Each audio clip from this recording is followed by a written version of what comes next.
Bonjour, c'est la fin de semaine du 14 février, ou le 13 plutôt, 13 février, dimanche. Et nous sommes enfin ouverts et on sera heureux de vous accueillir à Sainte-Suzanne et chez Lumière du Monde. Si la face qui a l'air un petit peu bizarre, c'est parce que j'ai hier une petite intervention chirurgicale. En fait, le docteur cherchait pour voir s'il y avait du cerveau, puis il n'a rien trouvé. Alors, ben voilà, c'est ça. Il a fermé la plaie. Alors, au plaisir de vous voir en fin de semaine, là. Je lis le texte de la première lecture pour dimanche, qui dit ceci. C'est de Jérémie, le prophète. Ainsi parle le Seigneur, maudit soit l'homme qui met sa foi dans un mortel, qui s'appuie sur un être de chair, tandis que son cœur se détourne du Seigneur. Béni soit la personne qui met sa foi dans le Seigneur, dont le Seigneur est sa confiance. Il sera comme un arbre planté près des eaux, il pousse vers les courants ses racines. Il ne craint pas la chaleur et son feuillage reste vert.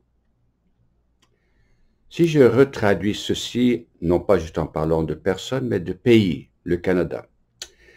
Ainsi parle le Seigneur, maudit soit le pays qui met toute sa foi dans les humains et une population qui met plus son cœur en Dieu et se détourne du Seigneur.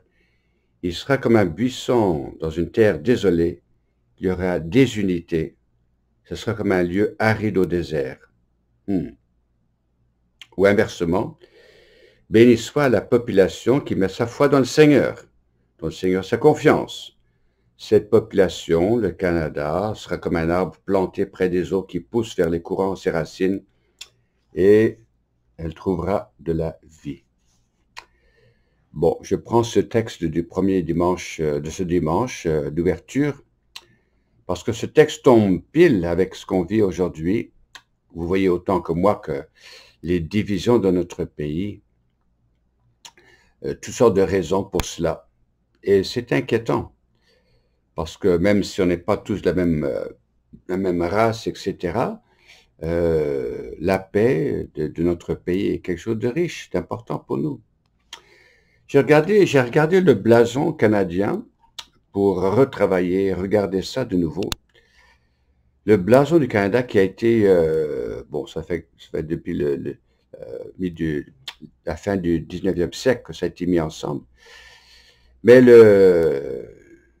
la sous-titré, ça dit « Il régnera de la mer à la mer ». D'ailleurs, on a demandé que ça soit changé de « à la mer, à la mer, à la mer ». En 2006, cette demande a été faite. Mais cet écriteau avait été écrit en 1921 et c'est tiré du psaume 72. Curieux que dans ce temps-là, les Canadiens étaient très imbibés de la parole de Dieu et connaissaient la parole de Dieu. Ils voulaient que le pays soit sous la maîtrise sous l'obéissance à Dieu. Que le Seigneur soit maître de la mer, à la mer, à la mer. Et dans ce même blason, nous avons, ça démontre les 4 pays qui ont été fondateurs pour notre pays. Il y a la fleur de lys de la France, bien sûr, les Français, la harpe de l'Irlande, le lion de l'Écosse et un deuxième lion de l'Angleterre. Et évidemment, il y a des fleurs, il y a des feuilles d'érable partout parce que c'est le Canada quand même. Je ne vais pas rentrer dans tous les détails. Mais aussi, c'est écrit sur la banderole, c'est écrit, encore, ça vient de la Bible, Hébreux chapitre 11, verset 16, ça dit « Il désire une patrie meilleure ». Bon, j'amène ça à votre attention parce que notre pays a été fondé par des hommes et des femmes qui, même s'il y avait des gros problèmes dans le pays, on ne se fait pas d'illusions, il y a rien, les choses ne sont pas nécessairement mieux aujourd'hui qu'avant. On a juste des problèmes qui sont différents. Mais il y a quand même une fondation sur Dieu et que Dieu était quand même au cœur de la vie de cette population canadienne. Et comme dit cette première lecture, là, Maudit soit la population qui a mis de côté la présence du Créateur. C'est pourtant cocasse, parce que notre vie dépend entièrement de Dieu, mais on oublie ça facilement. Par contre, le texte continue, « Heureux le pays dont le Seigneur est le rocher de leur vie. » Il arrivera des épreuves, des pandémies, des difficultés. Ils restent calmes, car Dieu est leur forteresse. Bon, je ne simplifie pas les choses trop, mais je pense qu'il serait temps que, comme pays, on revienne à des valeurs fondamentales et qu'on revienne humblement à Dieu. Ce qui me préoccupe beaucoup aujourd'hui, c'est l'unité. Nos églises ouvrent cette fin de semaine, mais on sait déjà que par des décrets gouvernementaux, pour des raisons pas méchantes, mais par préoccupations sanitaires, ils divisent les comités des lieux de culte. Bon, j'espère que ça ne durera pas longtemps. Moi-même, je n'accepterai pas ça longtemps. Diviser ceux qui sont vaccinés, ceux qui ne sont pas vaccinés, etc. Mais on a vu à Ottawa, etc., beaucoup de divisions dans notre pays, d'agressivité. Mais ça, le fond du problème, c'est quand le cœur humain n'est pas en paix avec Dieu, n'est pas en paix avec la vie, n'est pas en paix avec la société. Alors qu'on retrouve notre unité en Dieu, hein, qu'on redevienne une population croyante. Pour ça que c'est fondamental pour nous comme chrétiens, en revenant à l'Église, qu'on reconnaisse que nous sommes essentiellement missionnaires et que notre rôle, c'est de faire connaître le Christ, de faire connaître Dieu, et de s'assurer que notre population redevienne une population qui donne l'action de grâce au début des repas, qui le dimanche reconnaisse le Créateur, qu'on puisse être une population qui revient à l'autorité et la soumission amoureuse à Dieu.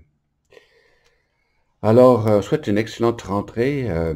Je prie surtout pour l'unité de nos communautés. J'espère que ce passeport vaccinal qui est exigé, comme disaient les évêques cette semaine dans leur lettre, ils sont absolument contre. Moi aussi, je suis absolument contre. On est tous contre. Mais on accepte comme une concession, par solidarité pour les questions sanitaires, mais de façon temporaire. Alors, juste quelques petites remarques sur ce qui se passe à la paroisse. Comme vous savez, il y a des activités par Zoom surtout. L'aventure de l'Évangile, c'est le lundi soir. On va vous parler peut-être d'une petite cabane à sucre à la paroisse le 27 février. On espère pouvoir organiser ça, au moins pour qu'on ait une occasion dehors, de façon sécuritaire, de rigoler un petit peu ensemble et puis de rire. On donnera davantage de nouvelles. Aussi, nous avons commencé, évidemment, nous continuons nos programmes de catéchèse pour les adolescents, etc. Alors, juste gardez-vous au diapason de ce qui se passe.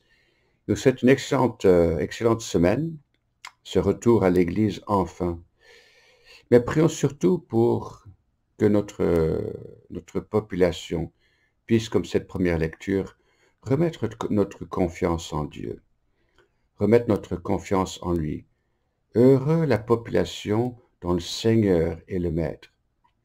Même quand arrivent des moments difficiles, ils n'ont pas peur, car Dieu est leur rocher. Bon, alors bonne semaine et au plaisir de vous revoir.